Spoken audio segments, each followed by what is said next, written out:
Welcome to Ending the Stupid Gender War. This show is only for intelligent, mature, non-doom scrolling people only. So subscribe and share this video with everyone you know, and let us go ahead and begin, shall we? As always, straight to the point as fast as possible. What do we have in store for today's gender war? Well, the topic of tone. Yes, it is related to the communication show that we recently had. However, this is about specifically how you deliver your messages to each other. It's extremely important. So let's go ahead and dive into it because it is a different angle that's extremely important, okay? All right, let's go ahead and start with the women here as far as the topic of tone in communication. Something that a lot of people ignore because they're either immature or lazy. Okay, so for the women, these are women for tone awareness. You say the right words, but your voice says something else entirely. That's what we're referring to as tone. Okay? Because the words you choose, but your face doesn't really match the words you're saying, right? It's not like we're robots, okay? That's not what I'm stating here. I'm stating that this is part of our instinct and our intuition to detect naturally and to make the best assumption as to what's really going on with what you're trying to convey, okay? That sigh when I ask a question, the eye roll, which is extremely disrespectful, by the way, when I'm explaining my feelings, yeah, that's a huge red flag right there. If your partner's rolling their eyes at you, it's bad. Things are really bad, okay? They probably don't love you. They probably don't. Because rolling their eyes, it's like one of the most disrespectful things you can do to somebody. So by all means, if you want to weaponize it with somebody else, but not in your relationship. That type of garbage does not belong in a relationship, rolling your eyes, okay? That means something is very wrong, and it really needs to be fixed if you guys want to remain together forever. Okay, so the way you say fine, like it's a curse word. Well, it does bother everybody like a curse word. It's really bothersome. It means, no, you're not fine. Otherwise, you wouldn't be acting like this or saying these things. It is like a curse word. It's like, wait a minute, what's going on here? You want to get to the bottom of everything. That's what communication's all about. You think because you're not yelling, you're not being cruel. Yeah, exactly. You could say very silent things that are very offensive. But contempt lives in the spaces between words. Yes. If you're detecting resentment in your partner's tone, which is what we're discussing here, then yes, there's something very, very wrong that needs to be addressed. Resentment is a relationship killer. A very, very big killer of relationships. There should be zero level of resentment in a relationship because otherwise it's not love, plain and simple. It lives in the smirk when I'm upset. Yeah, this is just really cheeky behavior. It's just like smart ass behavior here. It's really sad too. When I'm upset, the dismissive whatever, yeah, whatever is extremely immature to say, like whatever. It's very dismissive, it's very immature, it doesn't get anything done. It doesn't serve you or the person you're arguing with. It really doesn't. When I'm begging to be heard, you've weaponized your tone so effectively that I spend more time decoding how you said something than actually addressing what you said. Yeah, this can be a real brain buster. It really can be that just dramatic. Because it's not what you're saying, it's how you're saying it. There's so much being conveyed. The emotions and the words being communicated. It's such a powerful 1-2 punch, not just a one uppercut to your face. And when I call it out, I'm too sensitive and reading into things. No, I'm accurately reading the disgust you're too cowardly to say out loud. Your tone is honest even when your mouth isn't. And right now it's telling me you don't respect me enough to hide your contempt anymore. Yes, contempt, resentment, it's all bad. And it doesn't belong in a loving relationship. I totally agree with this. This really does sum everything up. It really does already. But I'm interested to know what women have to say for tone defensiveness. You monitor my voice like a parole officer. Every sigh is aggressive. Every pause is passive aggressive. Every time I raise my voice half a decibel, you accuse me of yelling. Yeah, okay, so these are just exaggerations, not an actual dangerous red flag sense of tone, discrepancy here, okay? You've created a tone police state where I have to self edit every syllable. Now, this is an exaggeration, but one could end up in a situation like this, yes, just to have a conversation. Meanwhile, you can cry, scream, slam doors, and call it passion. But when I speak firmly, I'm intimidating. When I'm frustrated, I'm angry. You've pathologized my normal human reactions because they're inconvenient for you.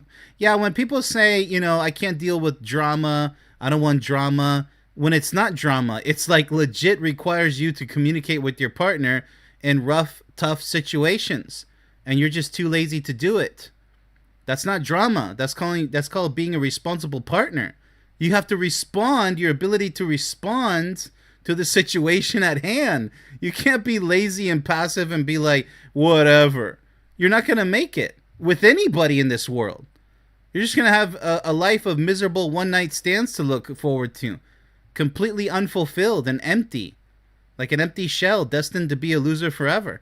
I'm not allowed to sound tired, annoyed, or even slightly frustrated without you shutting down and making yourself the victim.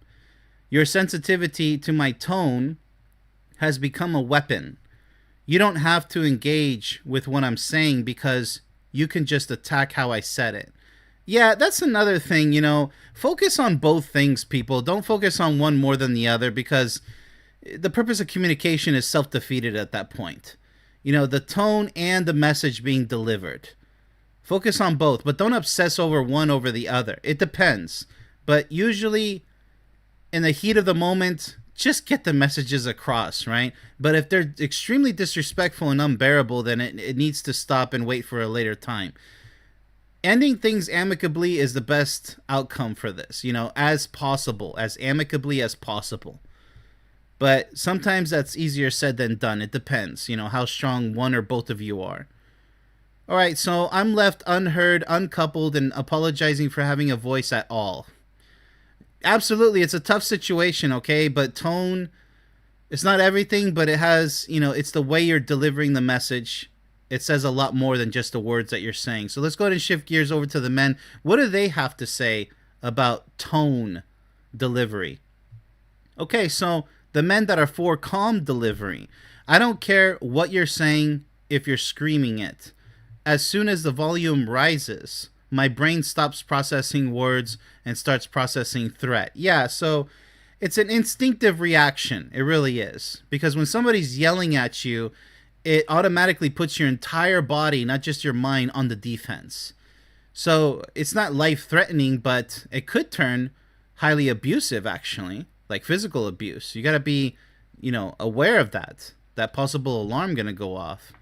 But other than that, most of the time, yes, you shouldn't be yelling in an argument.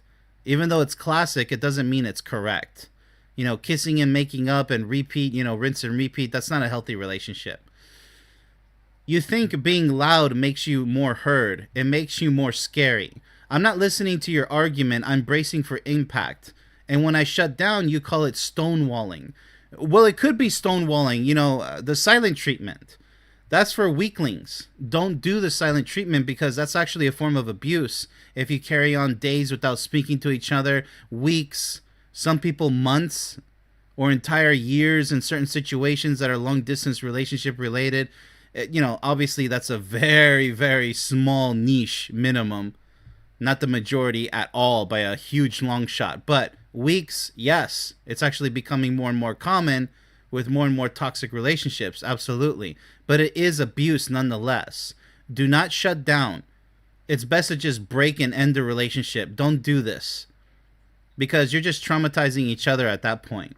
No, I'm protecting myself from someone who thinks volume equals validity. You want me to hear you? Lower your voice. Speak to me like someone you love instead of someone you're trying to defeat. Absolutely, I agree with that. Now, yes, obviously, realistically, things can get out of hand.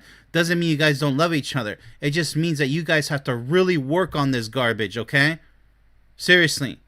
Yes, lower your voices. Yes, choose your words carefully and how you deliver them.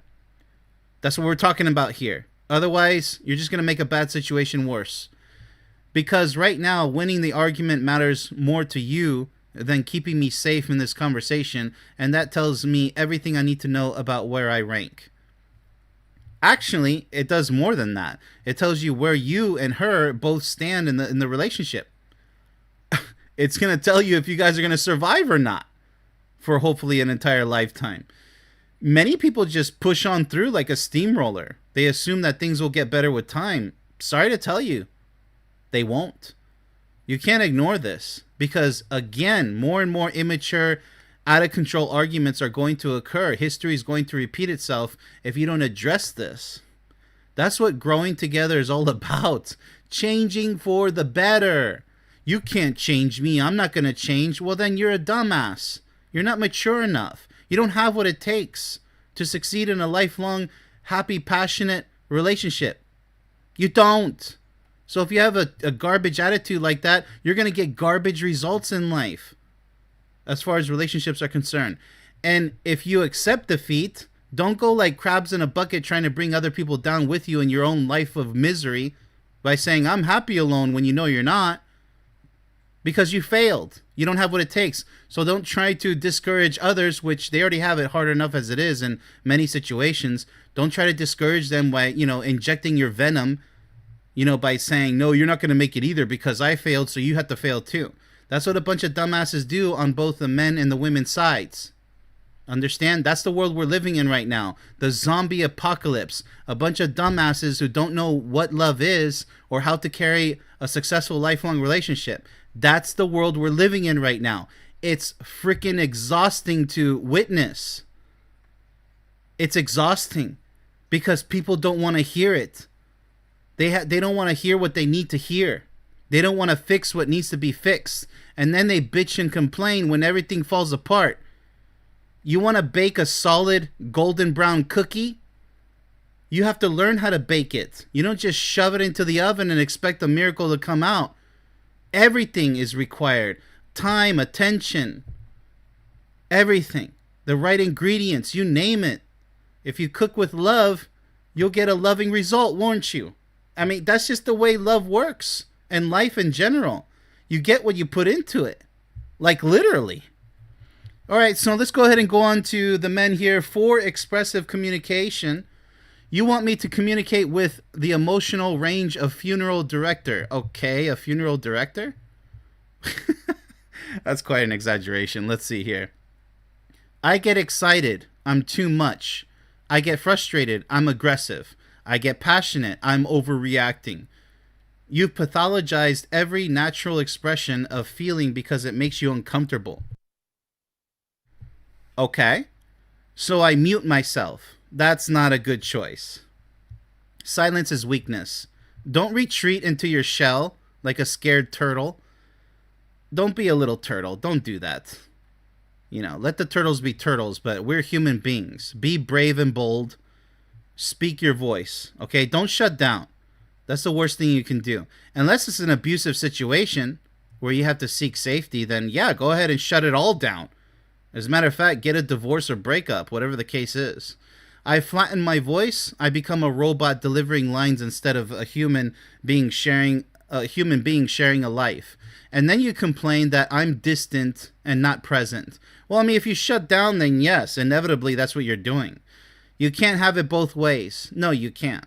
You don't get to demand emotional connection while policing every decibel of emotion I express.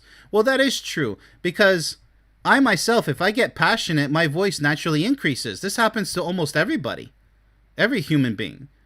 And even those who don't notice it, you do increase the level of your voice because you're passionate. Sometimes I have to be careful with that because somebody will think that I'm yelling at them when I'm not. Not at them, but yelling when I'm speaking. Well, it's not yelling. It's just that because if I get worked up, you'll notice, just pay more attention to when people get excited about something. It doesn't happen all the time, but It does happen kind of often. When you get excited about something, you tend to speak at a louder volume. And that's great. That shows that you're alive, you're awake, you're living, right? I mean, when kids are having fun, they scream with joy, they yell, they're having fun. What are you going to tell the kids? Hey, tone it down. Who the hell are you to tell kids to stop being kids? But with people who are too quiet, they're like, yeah, yeah, whatever, okay. Like, you can tell they're not happy, they're not full of energy. You don't have to be the loudest person in the world. I'm just saying, something's wrong with you. If you're not happy and about something, it has to be something. So be careful with that mute ability, acting like a robot, because that could be true. That could be the case. All right, so let's go ahead and continue here. My voice is going to have texture. Yes. It's going to have volume.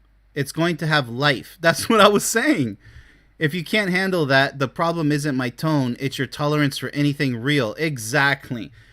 Choose who you want to be with, right? Somebody who's excited, who's not really loud, because like I said, it depends on how excited you are.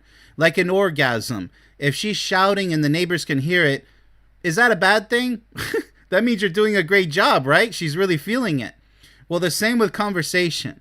Hey, honey, that's a great idea. Hey, what the hell are you yelling for? Calm your ass down.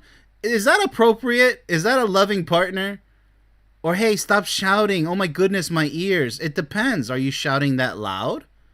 Or are you just exaggerating because you don't feel what your partner feels and you want to kind of tear them down a little bit because you're feeling bad and they're not? You got to really think about these things. Like, tone is everything. You don't have to be yelling all the time, but don't be like, like, that's just a boring, just a sorry ass life right there. If that's all you're doing is mumbling through life, you're not winning. End of story. But if you're yelling through life like, oh, no, no, no, no, just like, and you're being annoying, by the way, then that's also at the other extreme end of the spectrum, isn't it? But if you're mostly on the excited side and your voice is nice and bright, like mine is right now, you're doing very well. You're doing very well. You're doing great. But just pay attention to yourself and your partner if they're on more of the mediocre kind of, and they're just going down and down. Because that's not normal, people. Oh, that's just the way I am, like freaking Igor and like, what is it with Winnie the Pooh? This isn't Winnie the Pooh Igor, like a donkey. We're not a bunch of asses, having problems being excited about life. Work on it. Seriously. So tone isn't everything. It's also delivery, but this show was all about tone in general. Extremely important.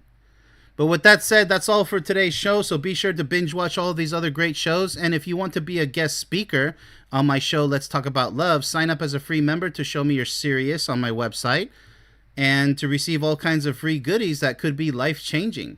Almost guaranteed. So much love, everybody.